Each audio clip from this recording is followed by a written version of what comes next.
देखिए, find the some, SUM सम माने होता है ऐड करना, फाइंड द डिफरेंस माने होता है माइनस करना।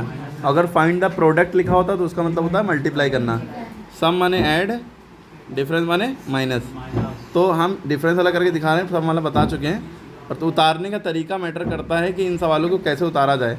यहाँ भी पॉइंट लगा है, यहाँ भी पॉइंट लगा है, यहाँ भी पॉइंट के बाद 2 नंबर है, यहाँ पॉइंट के बाद 2 नंबर है। ठीक, कभी कभी सवाल में ऐसा होता है कि पॉइंट ही नहीं लगा होता है, एक में लगा होगा एक में नहीं लगा होगा। जैसे कोई दिख रहा है यहाँ, तो यहाँ वाले सवाल में दिया गया है जैसे 34112 याले में, और यहाँ 19887.75। यहाँ पे कुछ नहीं था 2 के बाद, तो पॉइंट लगा के 00 लगा के बैलेंस कर दिए गए कि पॉइंट के बाद 2 नंबर है, तो पॉइंट के बाद 2 0 लगा दिए गए। ठीक है, तो ऐसा भी करना पड़ता है। अब देखिए 84.25 है, 27.99 है। इसको सॉल्व कैसे करेंगे? पहले आप 2 लाइनों में पॉइंट उतार लेंगे। यहाँ पॉइंट के पहले देखिए 84 है, ठीक है, 84 आपने उतारा, और पॉइंट के बाद 25 है, यानी 25 है, अलग अलग पढ़ते हैं, उतार लिया। उसके बाद पॉइंट से पहले 27 है, 2 8 के नीचे, 7 4 के नीचे, पॉइंट के बाद 99 है, इसको नंबर के नीचे उतार लिया। फिर आपको क्योंकि डिफरेंस निकालना है, माइनस करना है, माइनस लगाया। अब माइनस कैसे करेंगे? 5 में से 9 जा सकता है, इधर से कैरी लेंगे, 15 हो गया। जब ये इसको देगा तो 5 और 1 6 नहीं होगा, बल्कि उसके बगल में आके 1 लग जाएगा। 15 में से 6 9 गया, 6 बचा। 15 में से 9 गया, 6 बचा। यहाँ 2 में से 1 दे दिया तो यहाँ 1 बचा।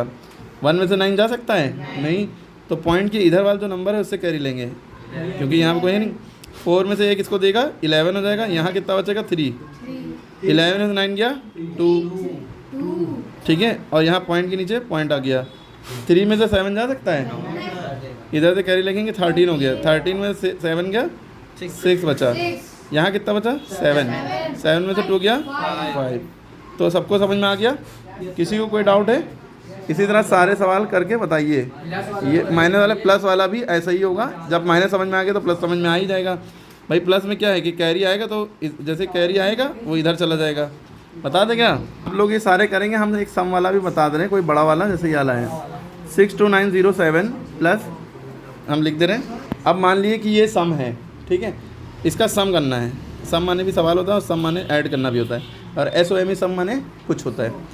तो अब देखिए यहाँ पे एक पॉइंट है, एक पॉइंट के बाद 2 नंबर है, यहाँ पॉइंट ही नहीं लगा है, ठीक है। तब आप क्या करेंगे? नहीं लगा होगा तो क्या करेंगे? पॉइंट लगाएंगे, इसके आगे पॉइंट लगाएंगे, क्योंकि पॉइंट का 2 नंबर है तो 2 0 बढ़ा ली ताकि कन्फ्यूजन खत्म हो जाए। अब आप क्या करेंगे? 2 लाइनों में पॉइंट यूँ लगा लेंगे। पॉइंट के पहले ये सारे नंबर उतार लेंगे, 7 0 9 2 6, दूर दूर उतारें ताकि आपके समझ में आए। पॉइंट के बाद 0 0 उतार लिया, 0 0। यहाँ पॉइंट के बाद 8 8 5 2 1। आप देख रहे होंगे हम इधर से उतार रहे हैं, इधर ही से उतारिएगा आप। इधर से आप उतारेंगे तो गलती कर जाएंगे, इधर उतार लेंगे, इधर जगह छोटी रह जाएगी, ठीक है। पॉइंट की जस्ट पहले जो नंबर है 8 वो यहाँ उतारा, 7 के नीचे, उसके पहले 8 ये इसके नीचे उतारा, इसके नीचे 5 है यहाँ उतारा, 2 यहाँ उतारा, और 1 इसके नीचे। मान लिए कि अगर 1 ना होता, यहीं 2 5 8 8 तक होता, तो यहाँ पे जगह खाली रह जाती। यहाँ पे जगह खाली रह जाती तो आप 0 बढ़ाते चाहे छोड़ देते, कोई फ़र्क नहीं। पॉइंट के बाद 2 2 2 0 है, ये उतार दिया, ठीक है, क्योंकि आपको सम करना है, प्लस लगा लिया। 0 में 0 ऐड किया, 0 0 में 2 ऐड किया, 2 पॉइंट लगाया। 8 7 15 का 5 कैरी लगा 1, 8 और 1 9 9 5 14 का 4 कैरी लगा 1, 2 2 4 1 5 6 1 7।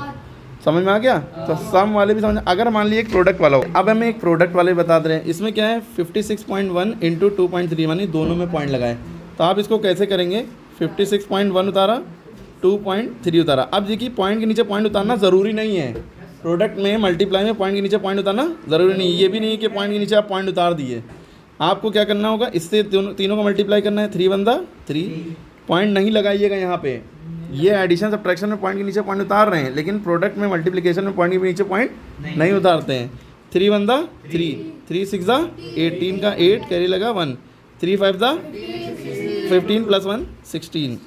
अब क्या लाइन खींच देंगे? नहीं। अगर हाँ कोई अगर नंबर ना होता यहाँ पे, ये ना होता, खाली 3 होता, 3 से मल्टीप्लाई, हाँ तो ये उतार देते, फिर एक नंबर से पहले पॉइंट है, यहाँ पॉइंट लगा देते। लेकिन यहाँ पे एक और नंबर से मल्टीप्लाई करना है, तो हम पॉइंट को इग्नोर करेंगे, याला मल्टीप्लाई के निशान याले नंबर के नीचे उतारते हैं। अब जैसे 3 से इन सबको किया है, इसी तरह 2 से इन सबको मल्टीप्लाई करेंगे। 2 1 2, 2 6 12 का 2 कैरी लगा 1, पुराना कैरी हट गया। 2 5 10 प्लस 1 11, 11 का ये। अब यहाँ तक कि इतना हिस्सा ऐड कर लेंगे। 3 में कुछ नहीं ऐड किया, 3, 8 में 2 ऐड किया, 8 2 10 का 0, फिर लगा 1, 6 7 2 9, 2 1 1 2 1। अब पॉइंट कहाँ लगाएं बताइए, क्या यहाँ पे लगेगा? देखिए 1 नंबर से पहले यहाँ पॉइंट है, 1 नंबर से पहले यहाँ, टोटल 1 2 नंबर हो गए, तो 1 2 नंबर से पहले पॉइंट लगेगा। इधर से गिनते हैं सीधी तरफ से, तो 129.03। अगर यहाँ पे पॉइंट होता तो इधर 2 नंबर हो गए ये और 1 नंबर ये, टोटल 3 नंबर, 1 2 3 यहाँ पॉइंट लगता। तो आई होप से समझ में आ गया होगा। अब आपका SW है, ये सारे ऐड सब्ट्रैक्ट के सवाल करने के साथ साथ इन्हीं दोनों को मल्टीप्लाई कर लिएगा। यहाँ पे मल्टीप्लाई का निशान लगा लिएगा, यहाँ पे मल्टीप्लाई का निशान लगा के कमेंट में आंसर बताइए। एडिशन यानी डिफरेंस, सम और प्रोडक्ट सब समझ में आ गया।